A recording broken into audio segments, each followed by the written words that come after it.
Hello friends, welcome to my YouTube channel. ഇന്ന് വന്നിരിക്കുന്നത് hydrangea പ്ലാന്റിൻ്റെയും balsam പ്ലാന്റിൻ്റെ ഒരു കോംബോ പരിചയപ്പെടുത്താൻ വേണ്ടിയിട്ടാണ്. ക്രിസ്മസ് ആയതുകൊണ്ട് എല്ലാ പ്ലാന്റിൻ്റെ റേറ്റ് നമ്മൾ പരമാവധി കുറച്ചിട്ടുണ്ട്. ഇതിൽ ആദ്യം വരുന്നത് ഹൈഡ്രാഞ്ച പ്ലാന്റിൻ്റെ ഒരു കോംബോ ആണ്. ഹൈഡ്രാഞ്ചിൻ്റെ ഒരു 5 വെറൈറ്റി ഇപ്പോൾ നമ്മൾ സെയിൽ ചെയ്യുന്നുണ്ട്. 5 പ്ലാന്റിന് 245 രൂപയാണ് വരുന്നത്. ഇതിൻ്റെ കെയറിങ് എങ്ങനെയാണെന്ന്, പോട്ടിങ്സ് എങ്ങനെയാണെന്നൊക്കെ മുമ്പുള്ള വീഡിയോയിൽ ഇട്ടിട്ടുണ്ട്. ഹൈഡ്രാഞ്ചിൻ്റെ മാത്രം വീഡിയോയിൽ ഇട്ടിട്ടുണ്ട്. അപ്പോൾ ആവശ്യമുള്ളവർക്ക് അത് പോയി കാണാവുന്നതാണ്. വീഡിയോയിൽ പ്ലാന്റ് സൈസും കാണിക്കുന്നുണ്ട്. ഈ സെയിം സൈസുള്ള പ്ലാന്റ് ആയിരിക്കും നമ്മൾ അയച്ചു കൊടുക്കുന്നത്. അടുത്തായിട്ട് വരുന്നത് ചൈനീസ് ബാൾസത്തിൻ്റെ ഒരു കോംബോ ആണ്. ചൈനീസ് ബാൾസത്തിൻ്റെ ഒരു 12 വെറൈറ്റി ഇപ്പോൾ നമ്മൾ സെയിൽ ചെയ്യുന്നുണ്ട്.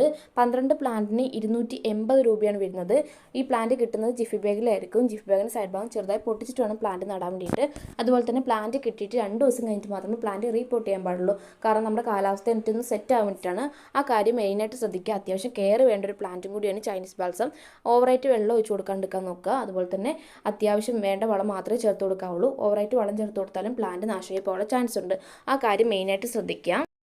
ഇതിൻ്റെയും പോട്ടിങ്സ് നമ്മൾ നോർമലായിട്ട് എടുക്കുന്ന പോട്ടിങ്സാണ്. ചാണകപ്പൊടി, മണൽ ആവശ്യമുള്ളവർക്ക് അതും ചേർക്കാവുന്നതാണ്. അതുപോലെ തന്നെ പോട്ട് എടുക്കുമ്പോൾ അത്യാവശ്യം വലിയ ഹോളുള്ള പോട്ട് എടുക്കാൻ ശ്രദ്ധിക്കുക. കാരണം ഓവറായിട്ട് വെള്ളം കെട്ടിക്കാണ്ടിരിക്കാൻ വേണ്ടിയിട്ടാണ്. നല്ല ഹോളുള്ള പോട്ട് എടുക്കാൻ മെയിനായിട്ട് ശ്രദ്ധിക്കുക. അതുപോലെ തന്നെ നല്ല ബുഷായിട്ട് വളർന്നൊരു പ്ലാന്റാണിത്. നല്ല അത്യാവശ്യം ഓവറായിട്ടുള്ള വലിപ്പമല്ല, അത്യാവശ്യം വലിപ്പമുള്ളൊരു പോട്ട് എടുക്കാൻ ശ്രദ്ധിക്കുക. വീഡിയോയുടെ അവസാനം പ്ലാന്റിൻ്റെ സൈസും കാണിക്കുന്നുണ്ട്. അപ്പോൾ ആവശ്യമുള്ള പെട്ടെന്ന് തന്നെ വാട്സാപ്പിൽ കോൺടാക്ട് ചെയ്യുക. കാരണം പ്ലാന്റിൻ്റെയൊക്കെ സ്റ്റോക്ക് കുറവാണ്. അപ്പോൾ ആവശ്യമുള്ള പെട്ടെന്ന് തന്നെ കോൺടാക്ട് ചെയ്യാൻ ശ്രദ്ധിക്കുക.